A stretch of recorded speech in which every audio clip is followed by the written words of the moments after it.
Good morning, and welcome to another edition of African Americans Ain't Africans, the talk show that proves without a shadow of a doubt that the so called African American didn't find their way to America in the trunk of a ship. I'm your host, the Indigenous One. And it's that season again where everybody gets to try to go out and try to pretend like they're a part of some system that works for them, but they're not, and they know it. And why we continue to play in this folly, cracks me up. Or maybe we're not playing in it. Maybe they're playing shenanigans with the TV and the votes and just telling you what they want you to know. But from all indications, from everything that's been put out in the last couple of months, we're right into it. We're playing this game, the game that has tried to screw us since they've bought it here, and we've accepted it. So today we're going to look at how there's no blood on your hands, but simultaneously your hands are bloody. Joining me as always, the advocate for the Acamax, Ms. Lisa Cypress. How you doing this morning, Lisa? You're muted. Oh, hey, Caillou. Thanks for having me. I'm No, out of practice. I think I'm thank out you of for being here, and thank you for always being here because your corner of the world, I think it sheds a lot on what's going on with all of us. And it's like you said earlier, we just act like we're not part of it. We act like nothing's going on. Everything is kosher. Everything is okay. But it's really not. Can you get into that? Well, I just come to a realization that that's we don't want to think about anything as it is. We don't want to see what's happening for what is actually happening. We don't want to experience life in in truth. We want to believe what we're told. We want to be told what to believe. In fact, we want to believe what we're told, and when we want to be told what to believe. And it sounds sad, but it's so true. So, whether it's history, whether it's news, whether it's what works, what doesn't work, whether it's you know, um, anything. What to get up? When is it? What is it's fall now? Oh, it's the new year. Oh, what do we do now? Oh, we celebrate Halloween. Why? We want to be told what holidays to celebrate. We want to be told. We want to be told when to spend our money. We want to be told when to eat. Oh, it's time to eat. It's Thanksgiving. Buy a bunch of food, eat it all up, waste a lot, spend a lot. Oh, wait a minute. It's Thanksgiving. Stop spending time with your family. Run out of your houses with your comfort and your food. Get into those streets. Create traffic jams. Stay up all night. Sit on sleeping bags and wait to get in these stores that contain nothing. Go in there. Push around people. Scrap, move, pull, push, run. Stress yourself out to get to something that you're going to only save one nickel on that you don't even need. That's what we want to be told. That's what we want to live for. That's life. That's what we want because we're told what to want. And if we're not living that picture, that scenario, oh, you ain't living. What? You're not spending money on stuff you don't need. You didn't get a TV set that's 2 inches bigger than the last one. How are you gonna watch the game? What? You still got a TV set that's 2 inches smaller? What? You don't have the latest 4K, 6K, whatever K. You don't got that? Huh? You're not on code, right? What they say, are you on code? You're not on code. You're not living right. You're not doing what you're supposed to do. So I've come to the conclusion that we want to be told what we should be doing. So now we supposed to run out, get some candy, bring candy to work, eat candy at work, drink pumpkin stuff, go to don't need that are higher than they were before the holiday to save a nickel on that item that is not even a savings. That's what we're programmed to do, and we enjoy that. We don't want to know that, okay, you know what? Why are we rushing around spending money and then again teaching our kids and grandkids that this is what we do? We get candy, we put on costumes, some of us.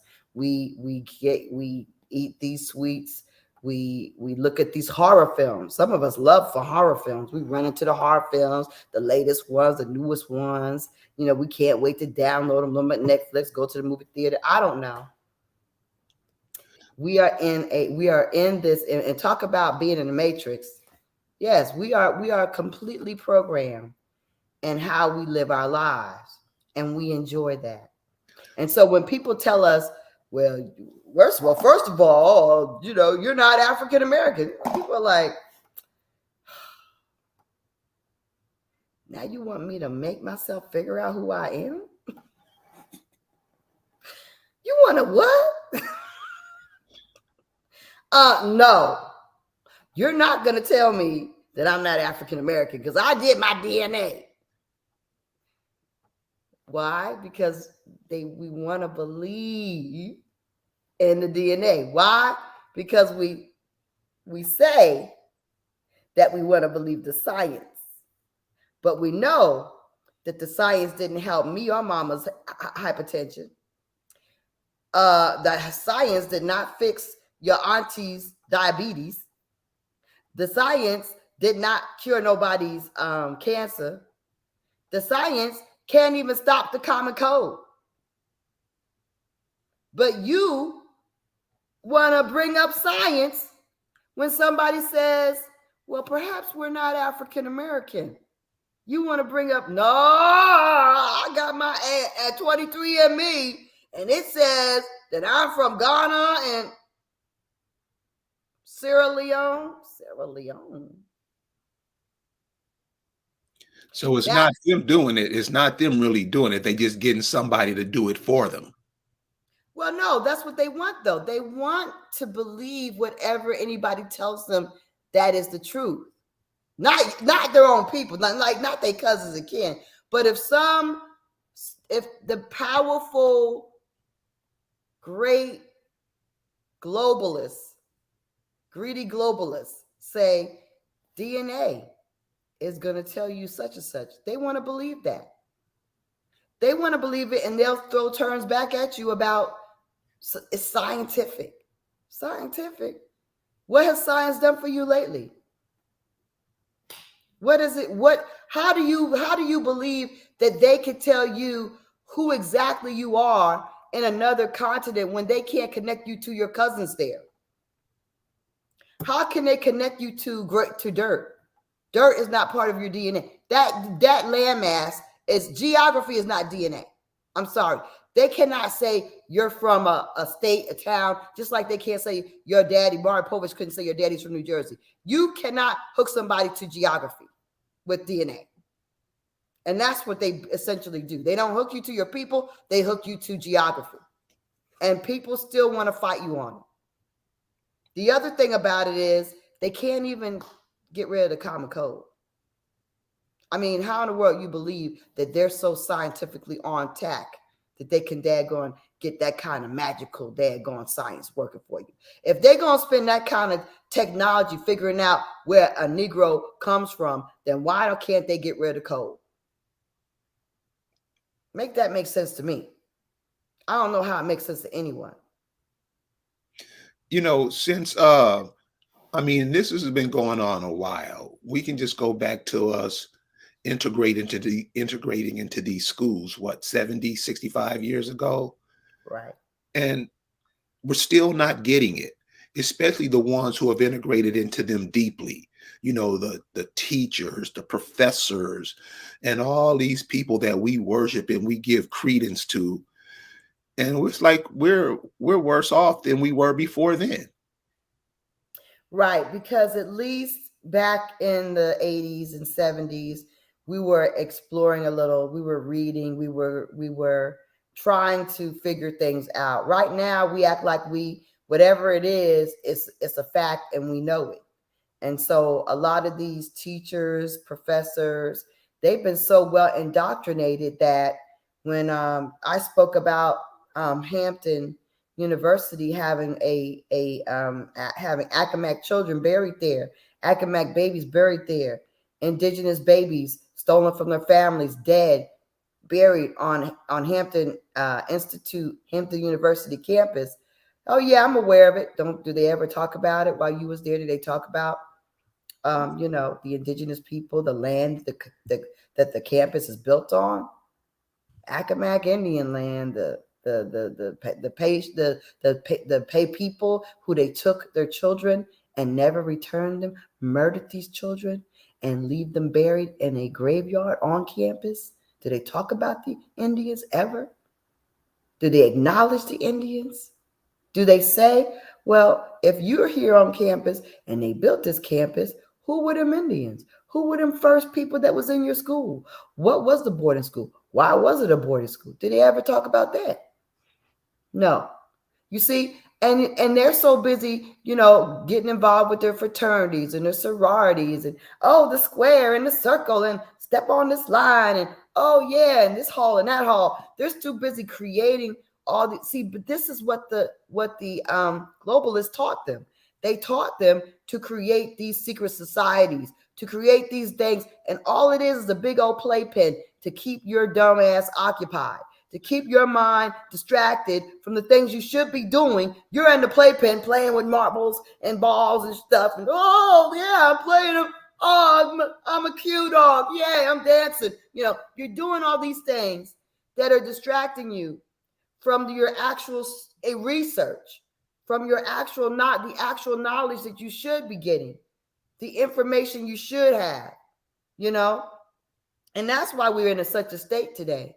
But I will actually speak upon this and say that there's hope, and that I've had an experience where I've had people that have been highly educated and have come to the Eastern Shore for our summit or our reunion, and have walked away different, walked away lit, enlightened, opened, seeing things, having to self-reflect, having to actually analyze, having to rethink the research they've been taught, having to re-examine this whole African agenda. Because the whole thing is, everything in their family says, we own this land. This is how it gets to you. When you know your people, that's when it can work. But what happens is a lot of these educated people don't know their people, right? But when you get an educated person, and that educated person knows their people just enough to know what they had. Well, this family over here, so-and-so company, they had the land that used to belong to my family. Oh, is that right? Yeah. Okay. Well, that's most likely true. You probably have the proof in the records. And not only that, I bet dollars to donuts, there's land patents associated with that land that attaches it to your family, because we had them. We got them way back in the 1600s as Indians. So when they are able to see that their knowledge of ownership, family history lines up with their Indian heritage, It's a whole different thing. Then you can add something else to it. You got rights. Well, not only do you probably have patents that are associated with that, but you have certain rights, like the fact that a lot of this land, because it's patented land, they had no right to sell it. These deeds are illegal. They had no right to transfer it away from you all.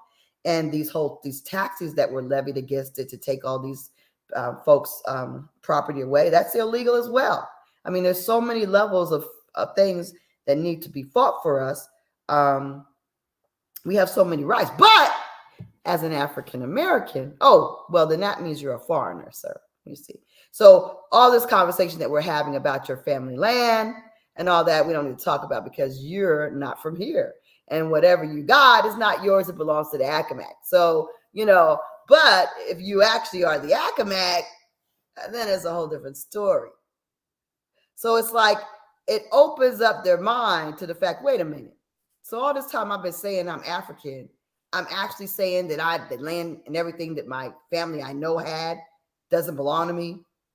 Or even if it did belong to us, it didn't rightfully belong to us. Yeah, that's what you're saying. You're saying that it did, even if you did have it, it wasn't rightfully yours because it belongs to the Indians. So if you're not an Indian, then you're an immigrant. And therefore, you don't have a right to anything, no matter how you obtained it. So what would you say? What would you say to the children, because that civil rights group is sat down now? What would you say for the children of those civil rights people? What would you say their portion in this is? What do you think they should be doing now? The civil rights ones? No, the children of those. Yeah. It's so there's so many people that need to be educated, right? And a lot of times we talk to each other, like we talk to, you're preaching to the choir, right? Right. And like I said, that we're the wrong folks that we didn't be talking to. We need to be talking to these people in these streets,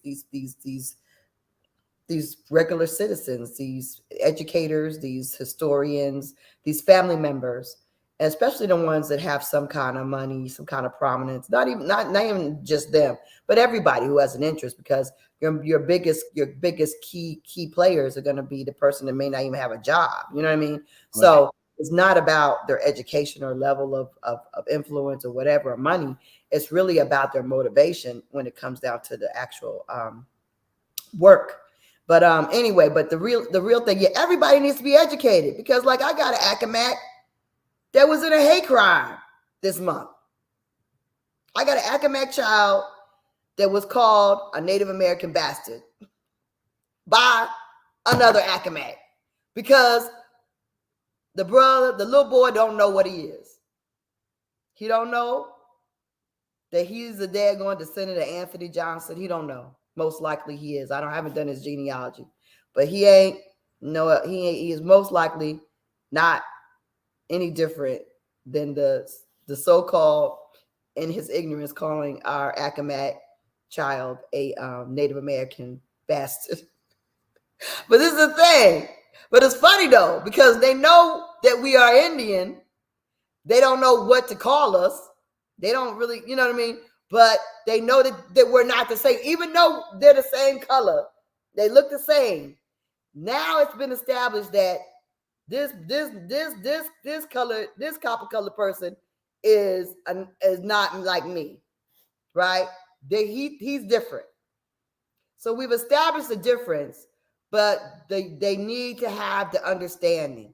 They don't understand the difference. They don't understand who they are. They don't understand that they are actually the same thing. So a mass education has to occur. So here's the thing. The schools need to be our next frontier. We need to get in those schools and start teaching these people, these children, these teenagers, these college students. We need to get on there and start doing presentations to the young folks so they understand who they are and aren't sitting on campuses with murdered Indian babies in graveyards, walking past it every day without regard to what that means to them and who they are. They need to understand that you can't call another copper-colored person a Native American bastard because, first of all, he ain't Native American. He's Accomack. And you're Accomack too, most likely. You need to figure out who you are. We need to have an understanding of our history. But at the same time, we also need to have a little patience with each other because a lot has been done to keep us from our truth, right? And it's not being done. It's not in past tense.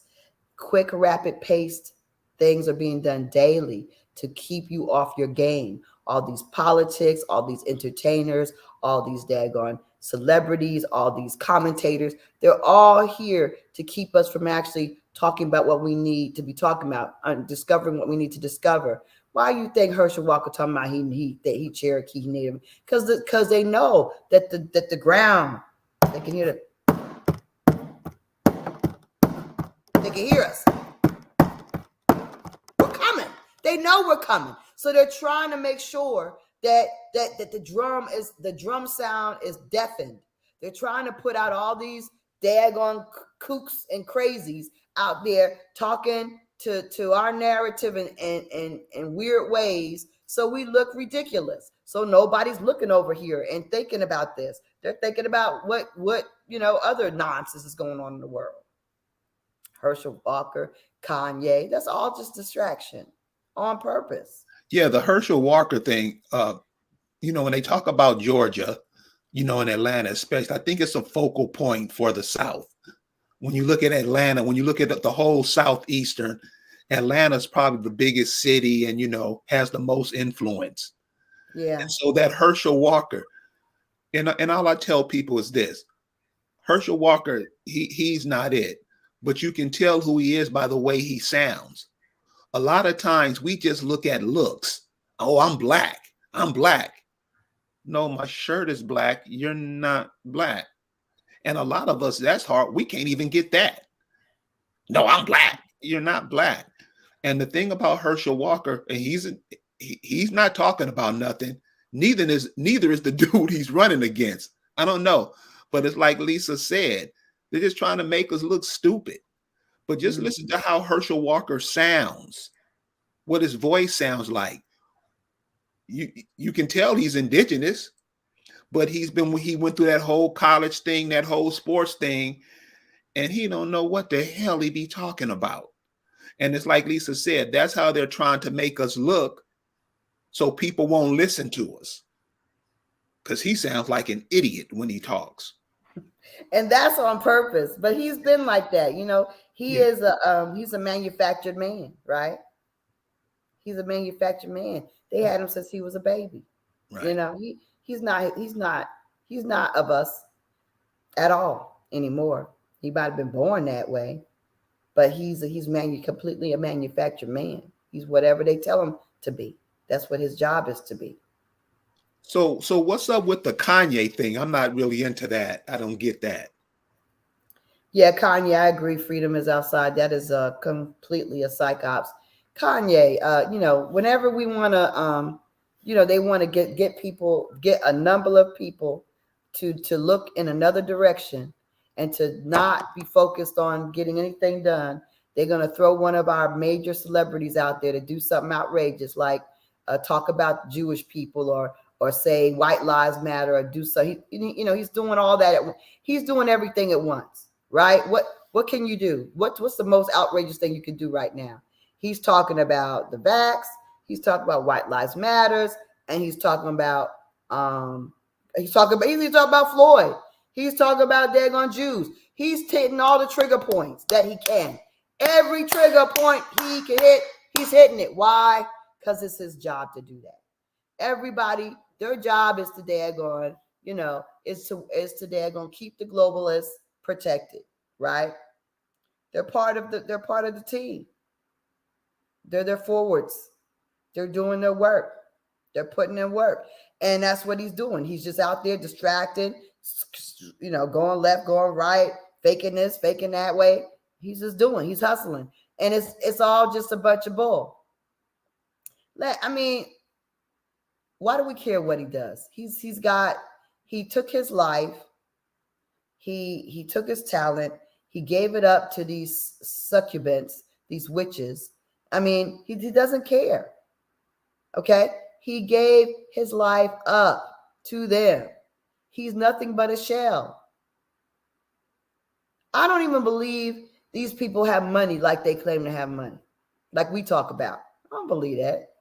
Now, we talk about they don't give no money to the community. I don't believe they got what they say they got. They ain't got it. It's all fake. I don't believe none of that. And that's why they can ruin these people like this. Because if you really had it, you can't ruin something that's yours. They can't just ruin you if it's you, if you're a made person, self-made. Everything they got is hand and mouth. They got to do the next hustle to keep that stuff going, or else it all disappears. Nothing they have is real. And everything they got, Lloyd's of London, I don't care what kind of insurance they got, what kind of banks they got, JP Morgan, I don't care what they got, it's all gone like that. So, I mean, Kanye went on the champs, what is it called? Y'all know what it's called. Drink Champs. Drink Champs. And he was talking a lot. He was talking a lot, really about mostly nothing. Called the African Americans that are Jews, and Jews. He's jealous of Jews. He really didn't say anything anti-Jew. He was like, I'm jealous that they work together. I'm jealous that they build together. I'm jealous that they don't kill each other. I'm jealous that they use their opportunities to get money out of us. I'm jealous that they are able to take us and make money out of us and get us to do things to each other that is gonna, keep us, messed up. He's kind of talked the truth about it. So why is he's being smashed then? Because you're not supposed to talk about what the Jews do, because the Jews are taboo, because the Jews are the niggas, the fake niggas, who actually blackmail the United World Organization, right? They got the whole United World Organization, because it's not the United States. The United World Organization, they got it blackmail. So nobody in the world can really talk about a Jew, because they know the game, and everybody knows the game, but they were like, they threatened to F up the game. You know what I mean? Obviously, they have called the blackmail ride. You know what I mean? They've called blackmail on the United World Organization. So that's why they get to do whatever they want. They get money whenever they need it, and you can't say a damn thing about it. That's what we should be doing, but they did it, okay? They did it. So because of that, Kanye, whenever you say anything about anti-Semitism or anything Jewish, it's an issue. But everything is true, but you're not supposed to say the truth. And then the weird thing is, the whole world organization don't like them anyway. These non-Jews don't like them, but they don't dare say nothing about them because they got them in a bind, right? Because they're all in collusion together to take away all the indigenous riches of the world. But they never, ever, ever are going to admit that. So that's what it is. Kanye sat up there and talked about the fact that what the Jews do in the music industry. Yeah, we know it. It's not a known thing. But guess what? Those coons in the music industry, Nore gonna backtrack, gonna backslide, gonna moonwalk. He's gonna shuffle on back and get with, Charlemagne, the dog, and talk about the fact that he regretted it. Oh, I don't know why I did that. Oh, but Charlemagne ain't got but a couple of brain cells. He's slow as hell. All the deep conversations and good interviews he's had, all the interesting people he's had before him, he hasn't learned a damn thing. He's dumb as a box of rocks. And then you got Diego Nore, who knows nothing. He's really worse than even Shalales the dog. He knows less than Shalales. So, I mean, those two don't know anything. But so these are the people that our people watch in droves. These are the people that our people watch to be entertained, right? So they use these dumb tools as, puppet masters, and they control our minds in that way.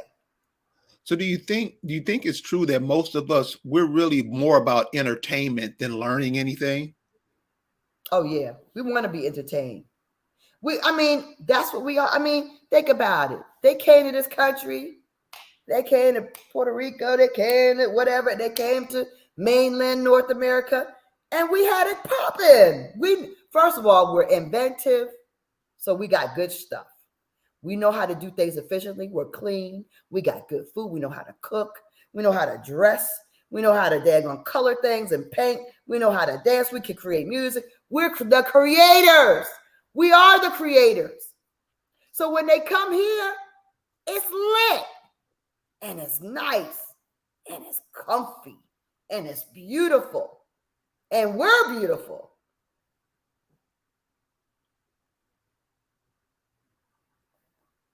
So now what? Now we got these bunch of people, the skeleton crew of entertainers. They're on their last leg. Everybody we basically care about is dead. We don't care about these scallywags that are left. You got Kanye, who we care about that much for him. However, we still find him to be gifted and entertaining in a mild sense.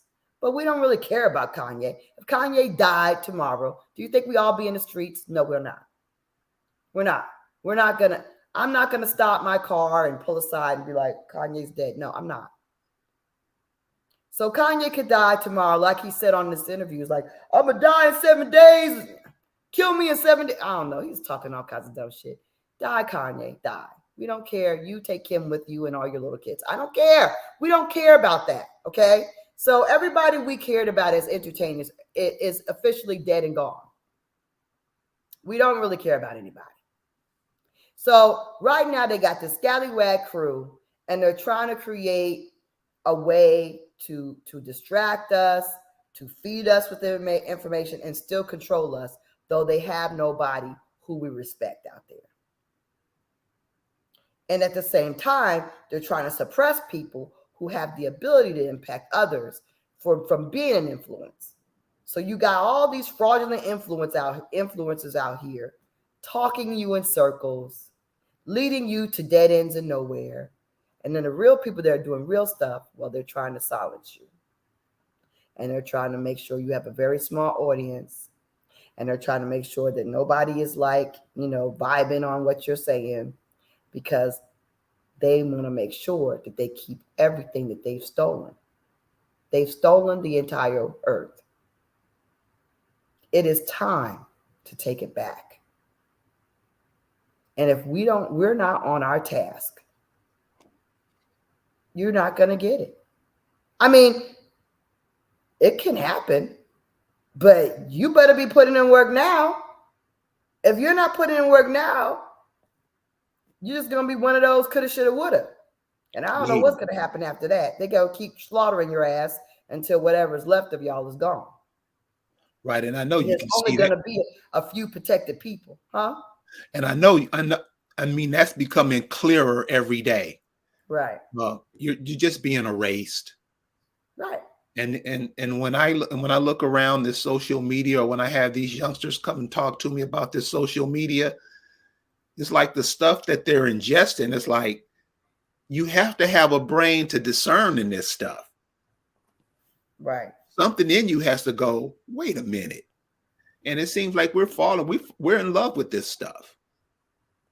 Yeah, we're in love with just empty entertainment. Watching somebody do something foolish, even if it's fake, we don't care. We just want to chuckle.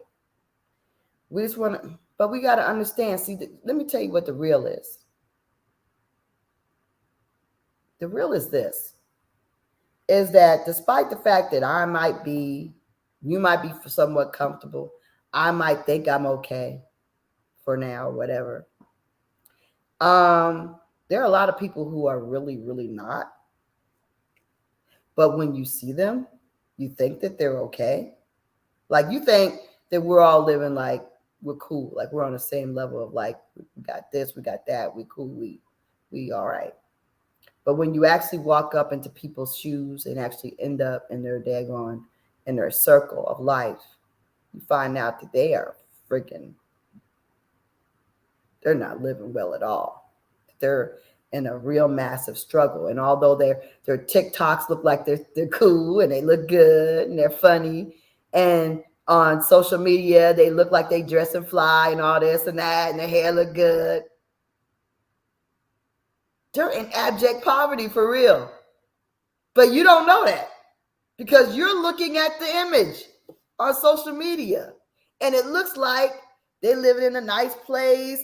They got, stuff going on, good food. They going out to eat. No, they're living in abject poverty, y'all. That's what this social media is doing. It's making you believe that a lot of these people that's out here dancing in unison and doing stuff, that they actually got it going on and life is good for them and things are good. But you don't realize the walls are tumbling down on these people.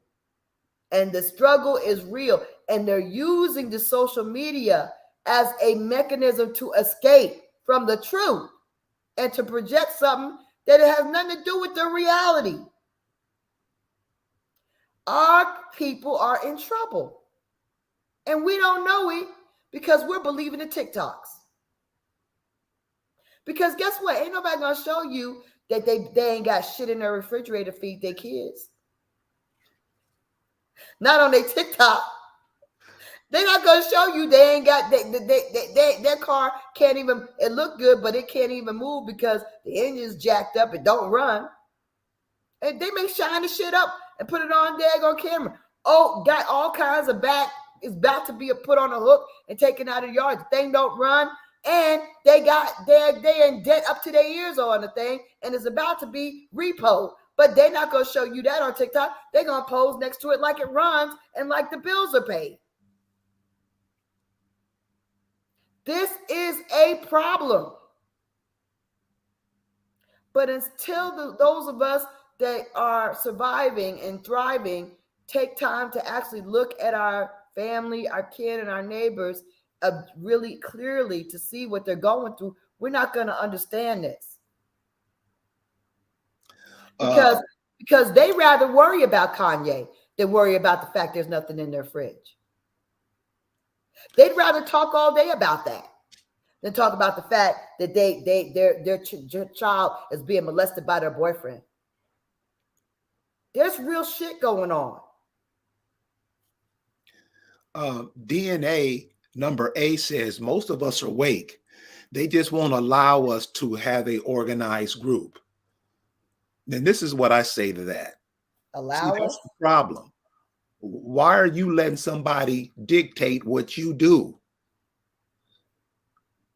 How come you don't dictate what they do? Because you got all the power. They use you as the game piece. They play you.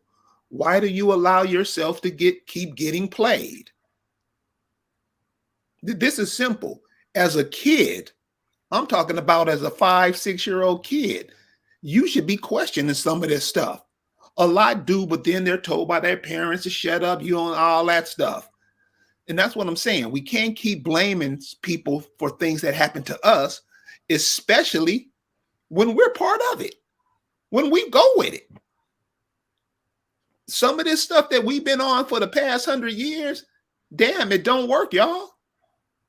But we keep going into it. We keep putting all this energy to and shit that never work. That's not nobody's fault but ours.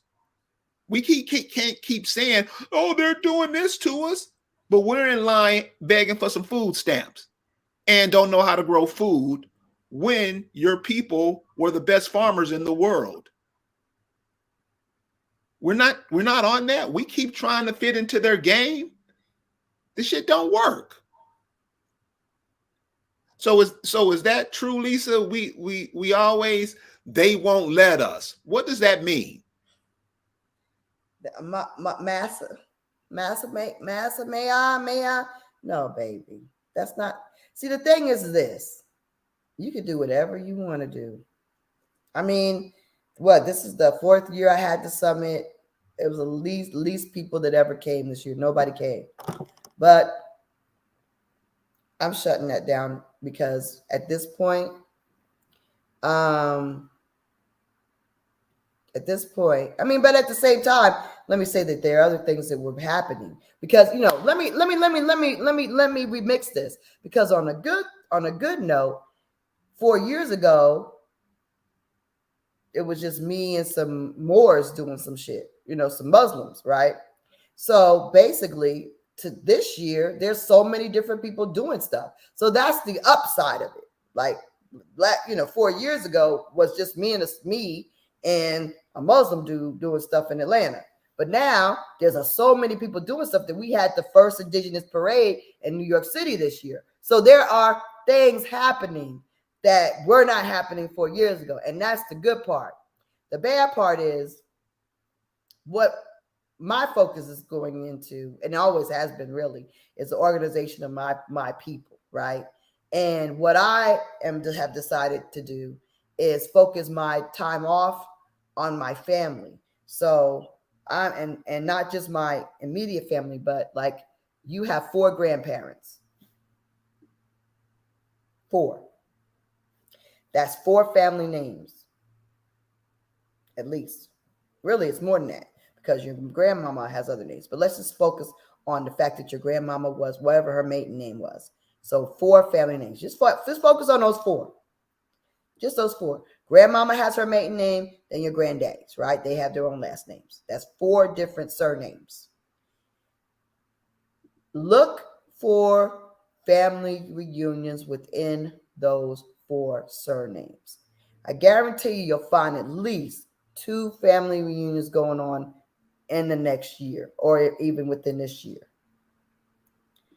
My goal is to attend, not even like, they may not even be my immediate Smiths, like my Smiths, or they may not be my first cousins that are Cypresses. I'm talking about, I'm going to go to whatever Cypress family reunions in the area of where my people's from. So I know each year there's a Cypress family reunion that I've never attended. These are Cypresses that are definitely distant kin to me. They're Accomack, but I've never been to their reunion. This year I'm going. It happens every August. That's my calendar. I know what my vacation time is going to be. Whatever they're having a reunion, I'm going to be there. Another thing, Smiths. Another thing, Houses. Another thing, what's my other surname? Joins or Bagwells. So the next thing I'm going to do is look for the Bagwell or Joins family reunion and actually get involved and search for those on Facebook, search for those within, you know, Eventbrite. Sometimes people organize them on Eventbrite, Facebook, and make your holidays about getting with your families, getting to know your extended people.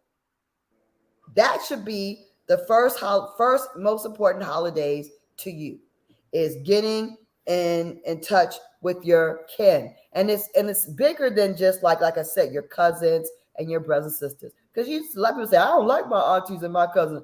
But guess what? You got more extended family than that. There's more people than that. There are people that have your surname who you don't know, who aren't your first cousins or second cousins. They're distant, but they're still kinfolk. They're of your people. They're from the same land. They're from the same families, but they're further out on the tree. Seek those people out. Get to know them, because then that's how you're going to find your like-minded individuals. You might find one. You might find 2. You might find a whole bunch of them. But it's going to be a building board for you to actually grow off of. Finding one person that's like, yeah, you know, Indian. Oh, yeah. You know what? We're from here. You know that we were the so-and-so Indians. What? Somebody who can get the same vibration and take that, and y'all can build on that together. That's how we can move this. And the truth of that is, with my family, it is so many people in my family, just on my grandmother's side, it'll blow you away. So what she's saying is the truth. It's more than just you. It's more than just your mother, brother, sisters, father. it'll blow you away how many of you that it is. Right. Can you hit on that, Lisa? Just the sheer number of people. The sheer number of people, yeah, you just don't have any idea how much we are interconnected. And like I will tell you, your real riders are gonna come from people you would never have known unless you actually reached out and kind of build your people up into the other different branches and different surnames that you may not have been like really, working with. Because you tend to deal with the fact of what your last name is, what you were raised as. I'm a Cypress, or I'm a Smith, or my grandmother was a Jones, or my mama was a Jones. And that's it. You don't really deal with the fact, well, my mama's daddy was a this, or my mama's mama was that. Let's deal with all four grandparents' surnames as a start, and start building from there, and start reaching out to people based upon that, based upon where your people are from, and based upon those four surnames. And if you start reaching out for people who are organizing reunions that just have those surnames that are from the land that your grandparents were from, that's going to be a lot right there. Keith, I'm very busy. Baby, honey, yeah, no, I really don't have a lot of time to do a lot of research. Will do some quick searches for people on occasion, just because, if I can help you out, I'll help you out. But I would never, I don't have the time to charge for it. I wouldn't charge for it. It's very laborious for me. And I already, for me, every time there's a new Accomac, I have to research them and do their genealogy and make sure that that's right. So it's really kind of laborious. But I will tell you that if you need some help with something, I'll be glad to give you some key points and help you anytime, Keith. Like if you give me a call or text, or hit me up on my website, accomac.org, send me a message. I usually will try to give you some direction and some information, and maybe look up a few things for people. I do that, and I do not charge people for that. And Keith Cobb, another thing is you can do the research yourself, man, because you are what you're looking for.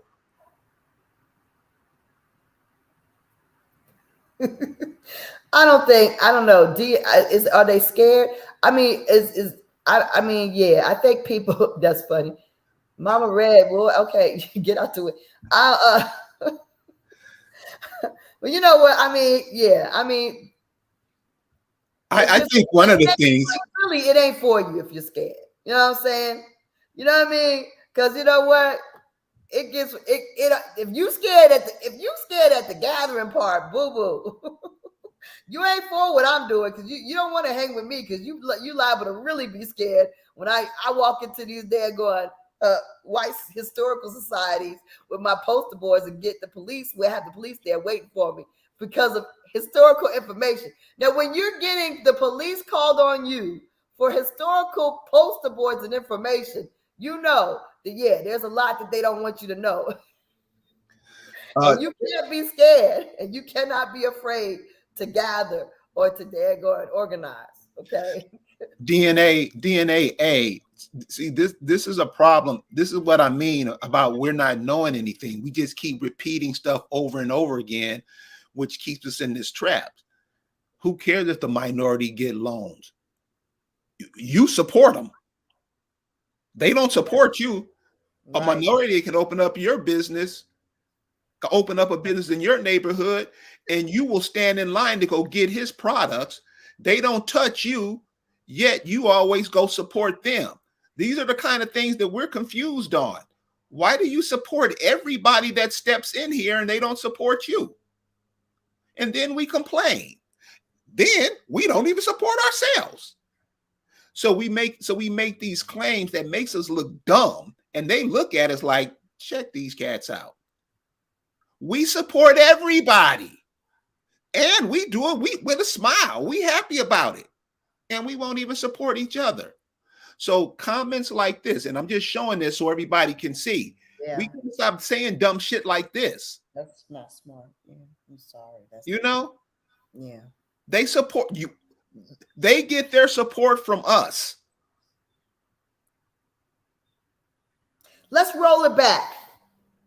In the 1980s, I was going to college, and I met my first. First I met my first African in like 80, 82, 83. He was from Kenya. No, something like that.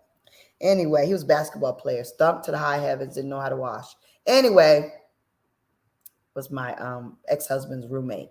The next one I met was in nursing school, and he was granted a Black Nurses Association scholarship that I told him and another immigrant about when I had missed one of the meetings. I wasn't able to get my thing in because I wasn't told that they were doing their their paperwork at that time. So they quickly put in their paperwork and they got the scholarships, and I didn't. I told them about the whole thing. But you see, the Black Nurses Association welcomes these immigrants. They welcome giving their money to these immigrants. The HBCUs welcome giving all their money and resources to these immigrants. And the globalists, greedy globalists, pat them on the back and give them funding for giving these immigrants open doors and all their resources. It's a rigged system. It is rigged. But the obvious thing is you're not going to win by being an African American, because the African American doesn't even know who they are. You're sitting up there saying you're from Africa. The Africans are looking at you like you're crazy. The daggone globalists are looking at you like you're an idiot because you're dumb enough to believe it. It's the biggest apartheid trick in the book, believing that you're African when you're not. They were going to tell the South Africans that they were not from South Africa. You know that? That was the initial plan. The Dutch, they were going to say, you are not from here. You're not from this country. They were going to try the same thing that was done to us in North America, in the Americas. So the fact that you're saying you're African American, don't really understand and call yourself DNA A, which is, I don't know what DNA, what does the A stand for? I can put in a lot of different words to fill in the blanks on that one. But the fact that you're doing that, that's a problem. You can't call two different continents home. Not if you don't have any proof of it. Do you have proof that you're from Africa? Besides what the white man spoon fed you and they tell you it's for entertainment purposes, but you don't read the fine print. So you believe you're from Africa based upon DNA, not from family history, not from the fact that Africans come here and have tales of us being torn away. They don't have those tales. They don't have those family stories of uncle, great, great, great, great grandpa being taken away from Africa, or great, great, great uncle so-and-so being torn away from his family, or great, great, great auntie so-and-so got taken on a ship. They don't have these stories. So why are you, what are we basing this on? We're basing it on lies. We're basing it on lies from the biggest liars on the planet. These American globalists are the worst. They lie about everything. And we gullible indigenous people believe it. We believe it. And let them call us whatever they want.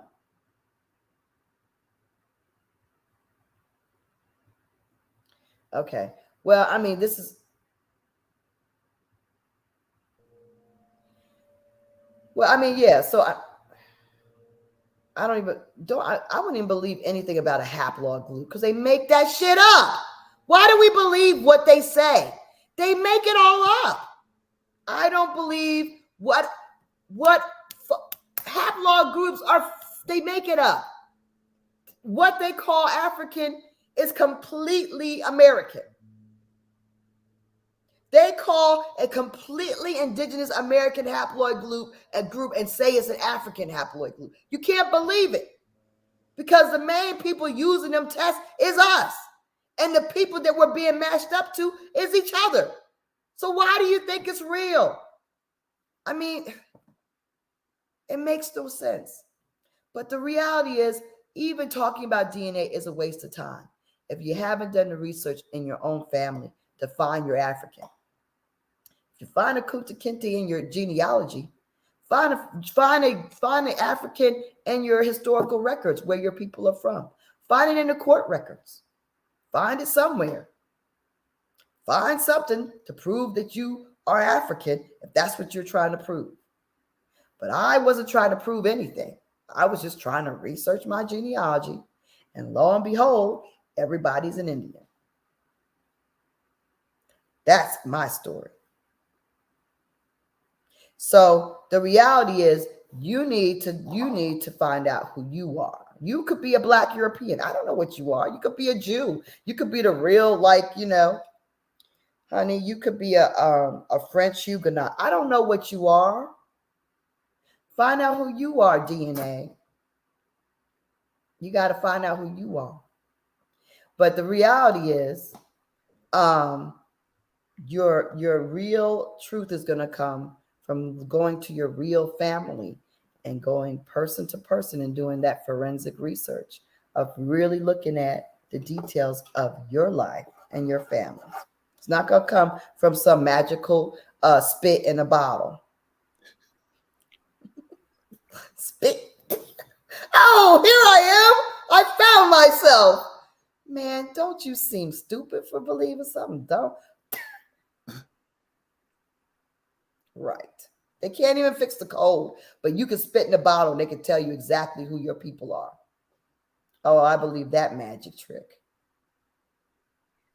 And while all this is going on, they're systematically erasing a whole bunch of us. An example would be, everybody heard of the Mississippi, the water thing that's going on in Mississippi. That's going on everywhere. Yeah. None of these pipes have been changed. They're iron pipes. They're rusting. And if Mississippi, what's going on in Mississippi, why aren't all the people who are descended from Mississippi, why aren't they bum rushing down to make sure that their ancestors have clean drinking water?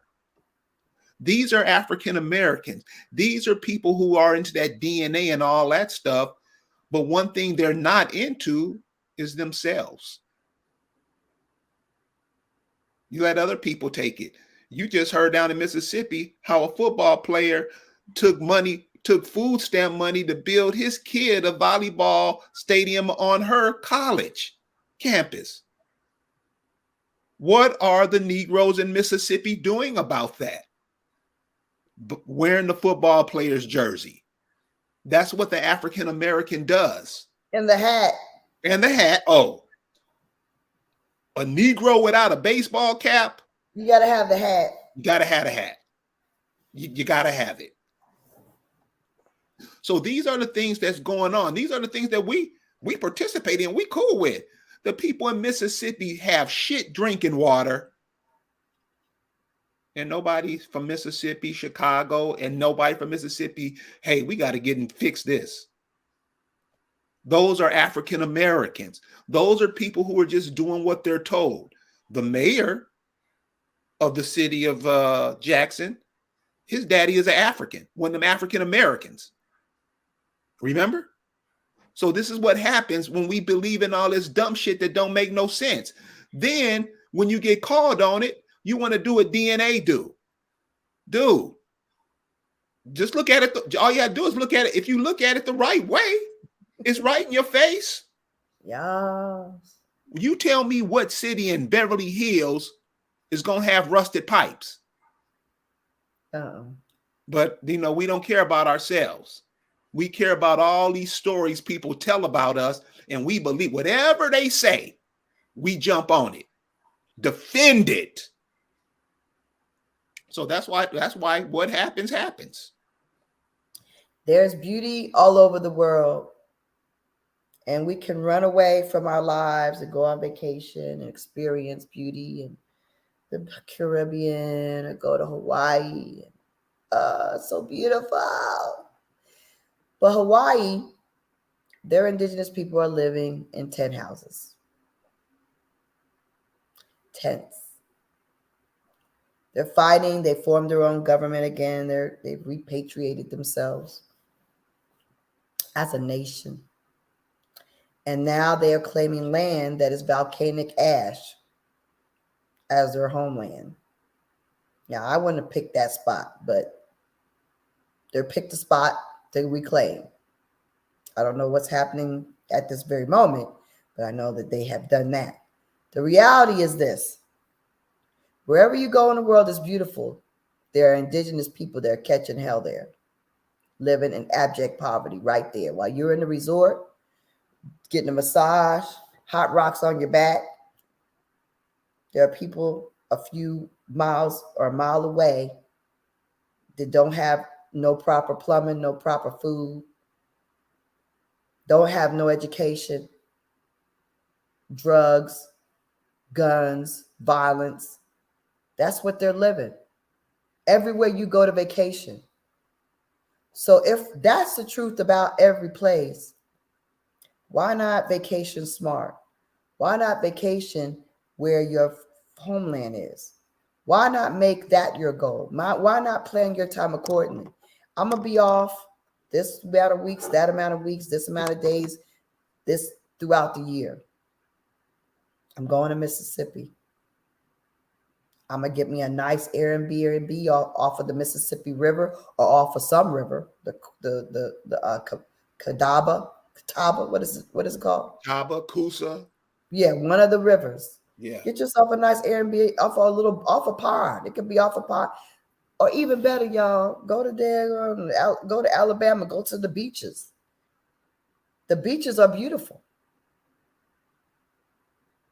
Then people are gonna look at you like, because they done ran you colored folks off a long time ago. Y'all don't even go and visit no more. Because you don't go home. You don't go there to vacation. So when they see you them, what you doing now? Go back home. Go to your homeland. Go to the beauty that's in your homeland. If it's the mountains, go in the mountains. Get your beautiful cabin. Up in the mountains, up in Georgia, up in Daggone, Tennessee, wherever, Kentucky. Get yourself a beautiful Airbnb. Get your family together. Enjoy and do what the white folks do when you ain't around and they enjoy your life. Go into the daggone into the caves. Take a cave tour. Go walk around, see the beautiful caves. They got organs inside caves where they can play music on the stalactite. That was you doing that. That was you playing music on the stalactites and the stalagmites in caverns. Go see that. But this is the thing. Yeah, mobile's baby. Go to Orange Beach. Go to what?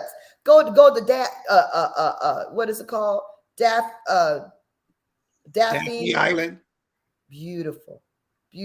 But bring your food, child, because they ain't got no restaurants or nothing out there. You got to bring. Go to Costco's, stock up, get your salmon and all. Get your good stuff. Get your drinks, your salmon, and all the drinks for the kids. But you'll love it. It's beautiful.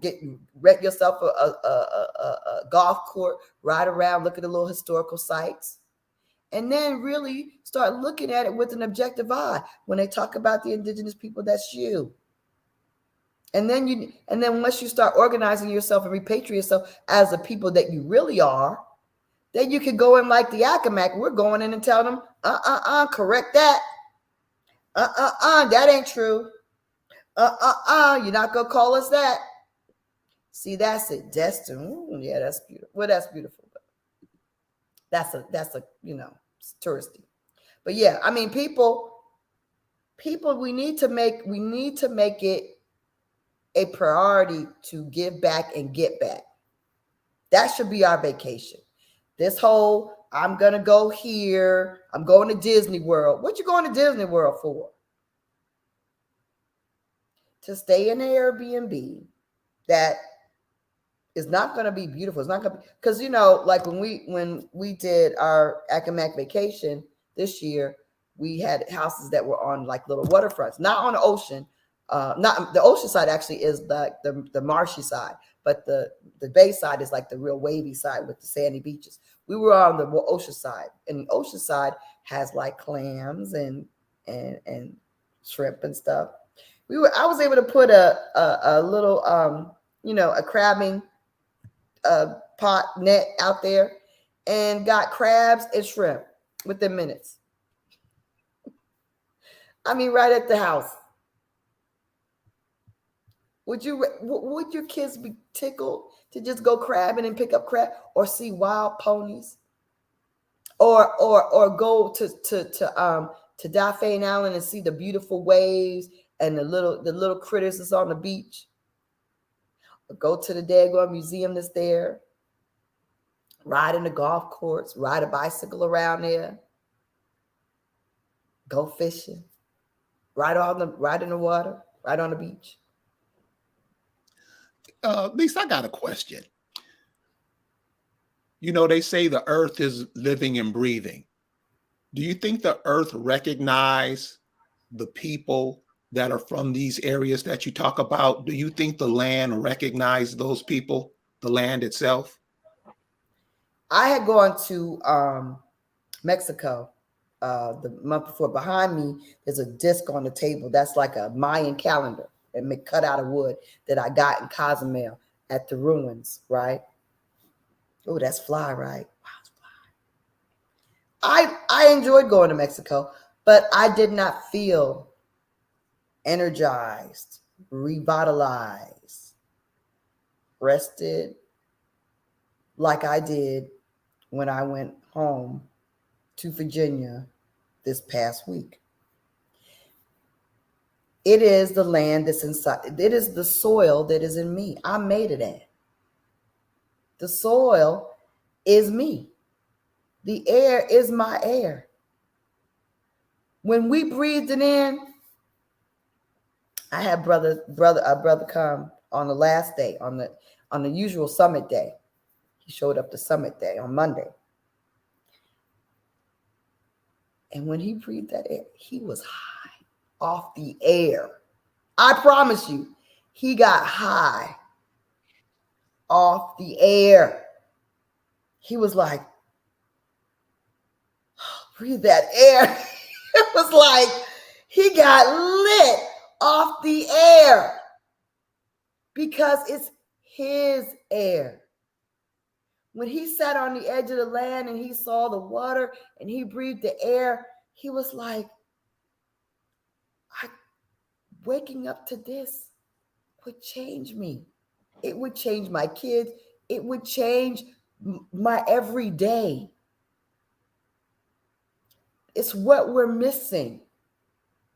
Being in our home that is part of us is going to align you.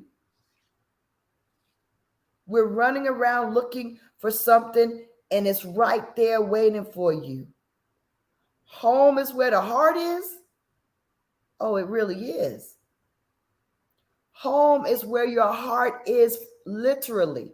It's where your heart beats with the earth. The magnetational pull of the earth connects with your mind and your heart. It sets them all straight. It's the biggest get right you're ever gonna have. You know, I would give an example, would be like this. If you have a seed, it doesn't work till it gets into the earth. Same way it works with you. You're a part of it. You're a part of it. It works with you. Mm-hmm. And that's one of the reasons why they moved a lot of us to these cities, put concrete under your feet so you won't be connected to it at all. That's why when you hear us speak, we don't even sound right.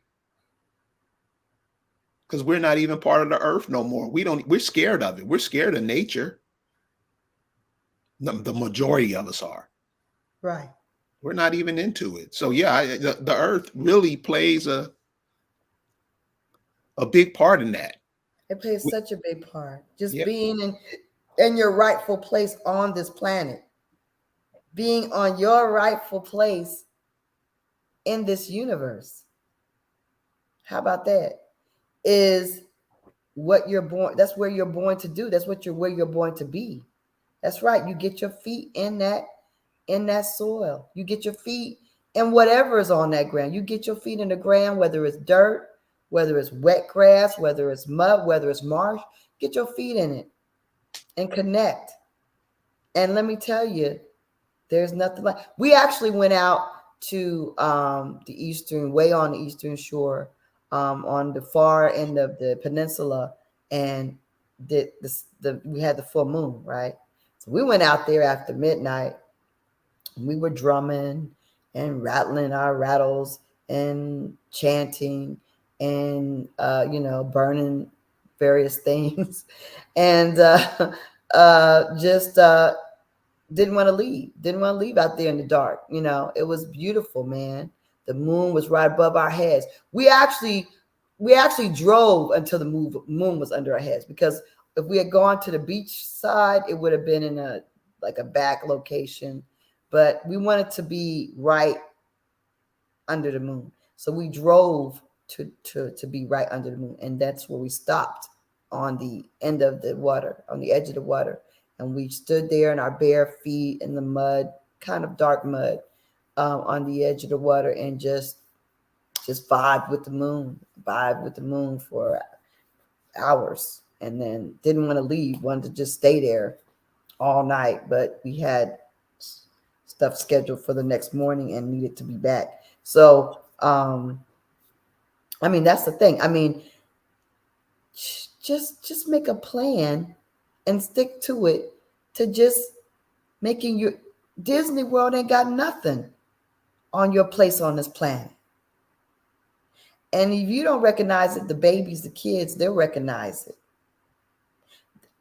We saw a tiny little turtle by the grave of our chief. Tiny little, and it had the beautifulest, brightest red orange shell that I've ever seen, sitting right next to the grave. See, we saw, the animals were coming out to us. We were seeing everything, just everything. Jellyfish, everything. We're seeing everything. So, come out, go to where your people are, reach out to your people on Facebook, use your research and your time effectively.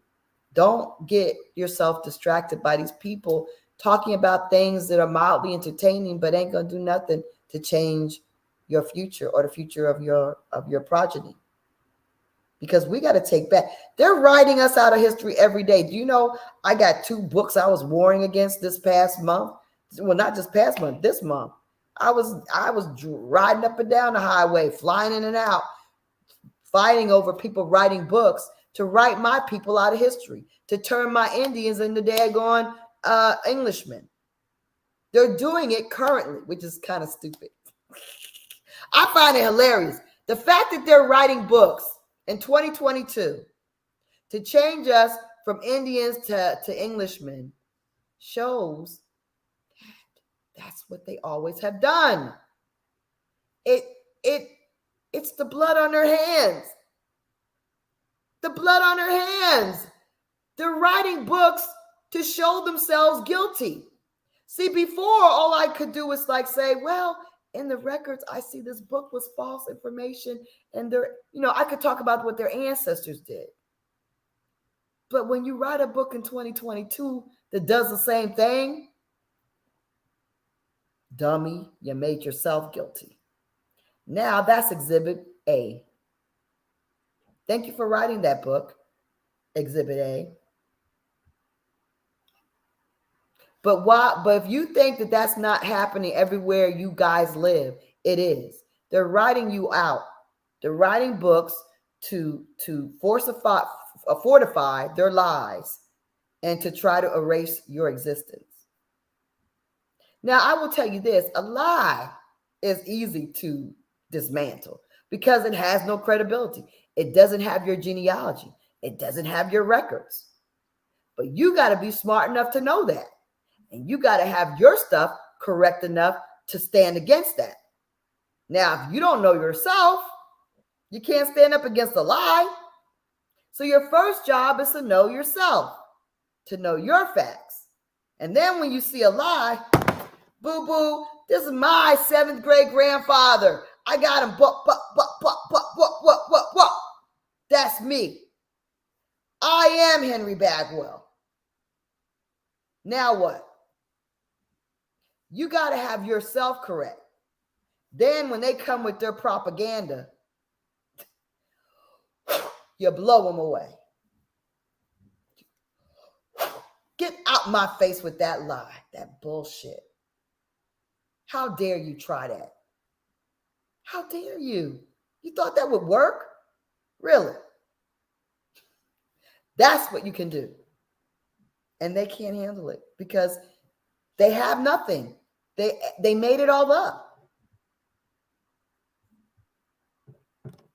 But before you can shake their roots, you gotta have your roots together. Right? Absolutely right. Well, Lisa, we're going to shut it down for today. Okay. Because I have one of my favorite aunts passed away a year ago. And she always told me, she said, don't listen to what people say, because you a smart dude. She said, and people, she was a doctor. And, she was one of them unconventional doctors. She would just tell you the truth. It didn't matter, whatever. I'm going to see her today. Okay. This is a year ago that she passed. Okay. So it's like, listen to what Lisa's telling you. This is stuff, and the people in the chat is giving you truth bombs. Don't let these people come over and take the rest of what they've taken from you. You got to question what they're telling you.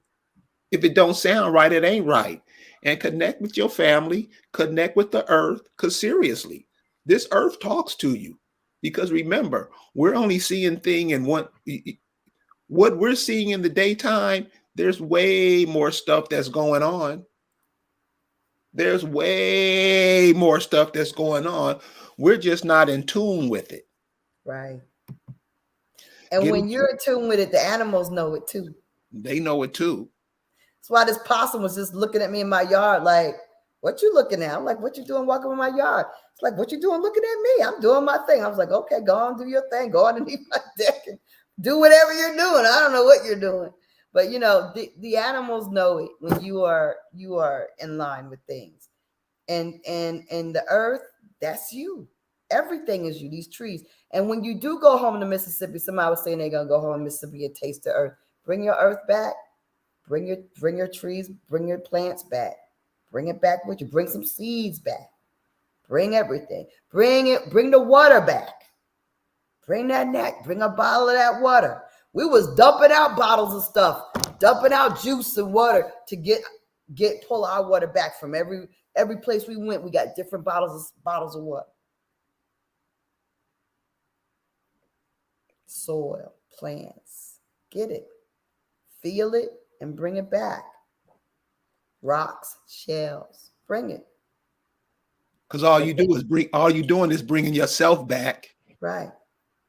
It's just that simple. So I want to tell everybody, thank you for joining us this morning. We want to see how we did this morning. Very well this morning. Very well. So you guys have a good day. Remember, you are it. You are America. I mean, I know there's some of you who you got into these social groups. When you can do your genealogy of your people, you'll find out that when they talk about America, they're talking about you. So we're going to see you later on in the week. Everybody have a good day. Thanks for joining. Go to the library. Go to your local library. Your stuff is hidden around the corner.